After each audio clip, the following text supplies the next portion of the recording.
from game 1, game 2, able to go ahead and punish even just like this in the early game, really putting pressure on, knowing the limit of how much they can get away with, and even holding on to this.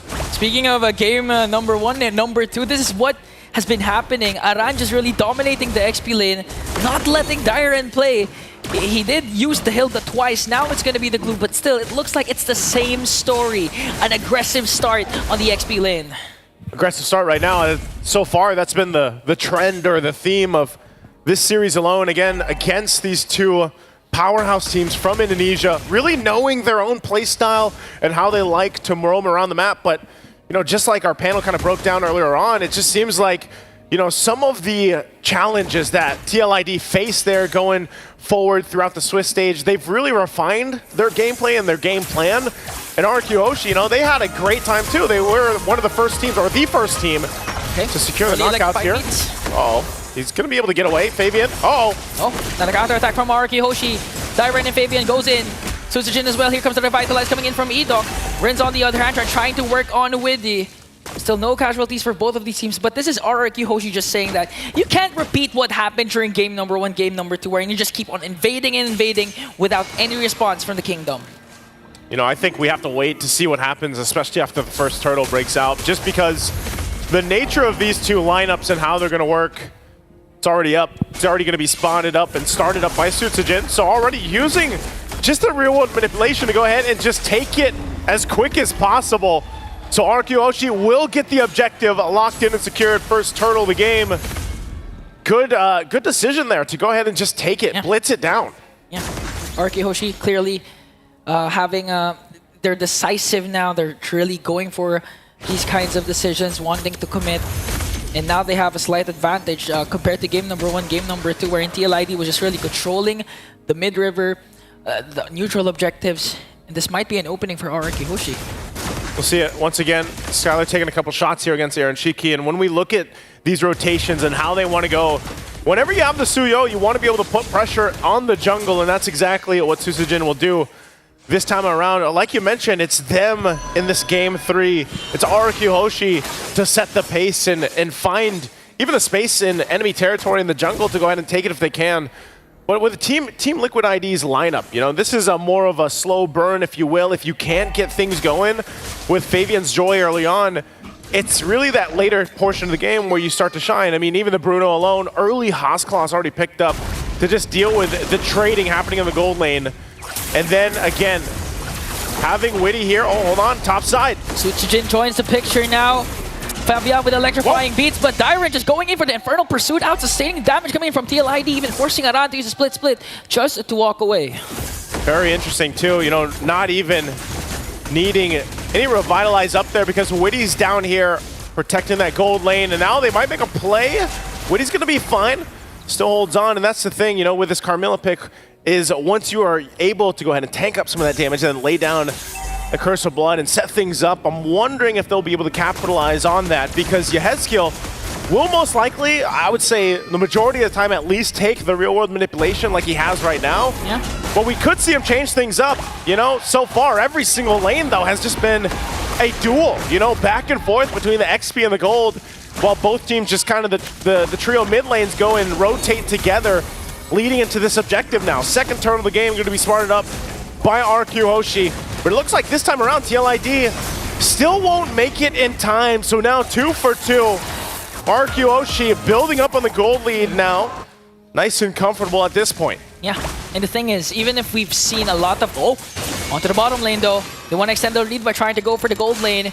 4 members of RQ Hoshi rotating down bottom. Oh man, everybody's going to show up for this one. Widdy taking a couple shots, RWM set up to cut them off. Oh, but Yehezkiel has his own RWM. Now the tides have turned for TLID, trying to work on Edok though. Wrath of Dryad will connect. All the while Skylar just dishing out the damage. That's why Fabian wants to go for the backline. Electrifying Beat's going to connect onto Skylar. They might be able to bring him down, and they will do so successfully. A shutdown onto Skylar. Rins, split, will bring him down as well. Dyren doing his best with his Infernal Pursuit, but up against 4, that's too much for him to handle.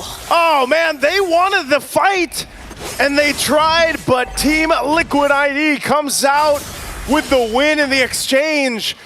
Really great positioning from Aaron Shiki, even not to go down And they were put pressure behind the turret, behind the tier 1, but RQ Hoshi wasn't able to capitalize on it the way they wanted to. Yeah, that was a good call for Yesgiel to pop the real world manipulation, forcing Idok to cast right away the Wrath of Dryad. That's why it gave an opening for Fabian to just go for Skylar with the electrifying beats, because there was no catch during that time. They were able to maximize the kit that they have because they know that RQ Hoshi expended a lot on trying to bring down Yesgiel. I'm even surprised because Drian went in, he flickered forward, but still couldn't cap out a kill from it. So they're still killless here for RQ Hoshi.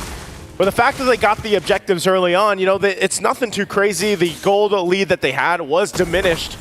So this is the adjustment time, and also where TLID's lineup starts to shine a little bit more. Maybe still they have a hard time getting this next turtle, but by the time we get to those lords, TLID will have the itemization that they need. We'll see they're getting in position to go ahead and contest this as they rotate up here towards the top. Aaron Shiki starts it up, and Aran keeping them at bay for now, but Idok there also on the front side. Both teams still, Yehezkiel holding on to the RWM, has it available, so both junglers now getting in position. Skylar a part of this fight too. Doesn't have that much just yet, but they're gonna go ahead and stand off for the turtle. Taking a couple shots, both trying to set up the mages, trying to find that opening. Okay, real world manipulation gonna be casted here, plus the Curse of Blood. Idok might be able to fall down though, but Winnie on the other hand will fall down in exchange for Rins. An opening for TLID. They also bring down Idok. Now the counter attack coming in from RQ Hoshi as they take down 3 with them. Such as in Skylar is still alive. Still alive. They're gonna force off the turtle here. Susagen was starting it up. But with their jungler down, TLID can't secure it just unless Aaronchiki actually brings it low enough for Susagen. Taking a couple shots there, but Skylar there to help him out. And Aaronchiki with a flicker though. He's got to walk away. Susagen with a sever to bring down Aaron Shaky and gets the turtle as well for RRQ. And there you go. Again, the pendulum swings now for RQ Hoshi. Able to pick up the objective now, 3 for 3 in the turtles. We'll see if they can maintain the lead. Skylar definitely wanted to get revenge from earlier on, and he got it. Able to keep things together, but Fabian popping electrifying beats. It's caught up by 3 with along with the assistance of Fabian. You're gonna break down Susagen.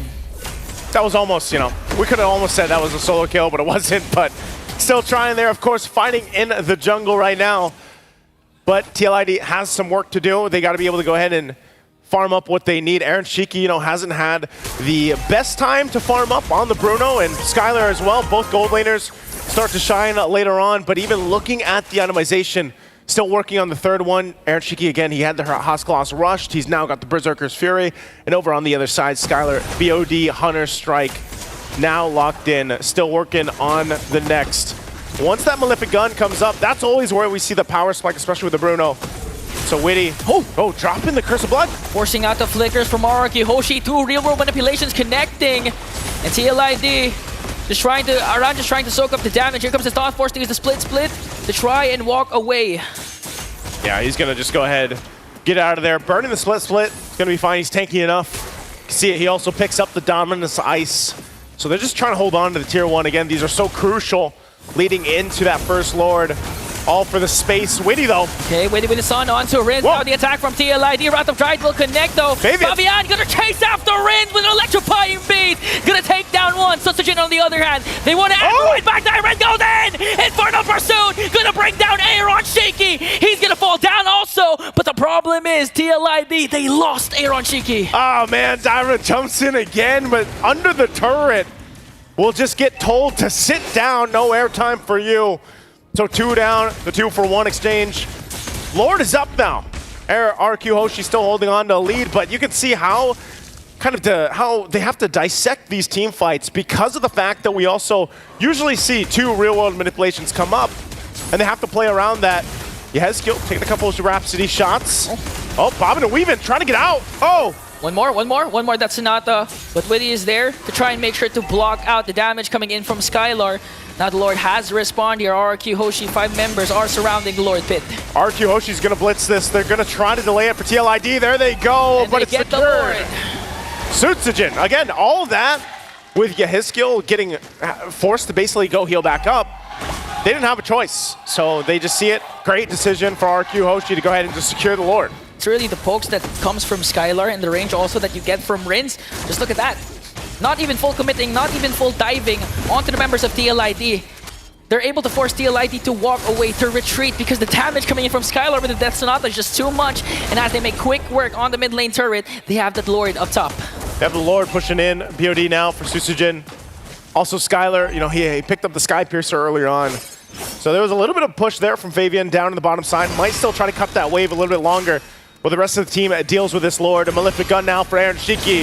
Edok going in position. Bowens in, paired up with a real room manipulation. Here comes the Death Oh! and the Queller to bring down Kill. One member down for TLID. They're trying to get to make quick work of this Lord. No inhibitor turrets will be taken down, but RRQ Hoshi, you know, they ain't playing around. They want to go for more. They're going to pop the energy shields in the mid lane. TLID has to defend this. Energy shields are going to be popped.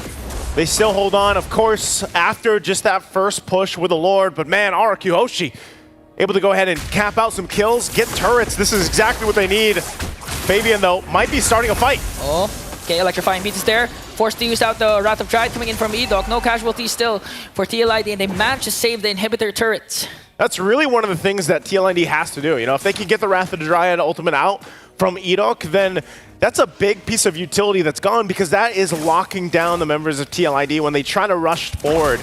We saw that exchange earlier on in the mid lane, and so that's why you see them working so hard for it, even if it's Aaron, even if it's Fabian to an extent. Okay. Witty, oh, they're going to press it in again. Forced out the flicker from Skylar. Room manipulation coming in from Kill, but going to be taken down by the original one. Rin is going to pick up a kill, plus Sutsujin, a double, and now Dyron enters the picture, going to bring down Aran and Aaron Shaky as well. A double for Sutsujin. Fabian has to retreat, but it looks like RRQ Hoshi, they're going to circle around Fabian. Fabian on the run, still in the mid lane. It's going to be pushed by Sutsujin. Oh. He's all left alone. Fabian, oh, he gets out, but look at the base it's being worked on. Now RRQ Hoshi, with a beautifully executed play, will manage to extend the series and take game 3.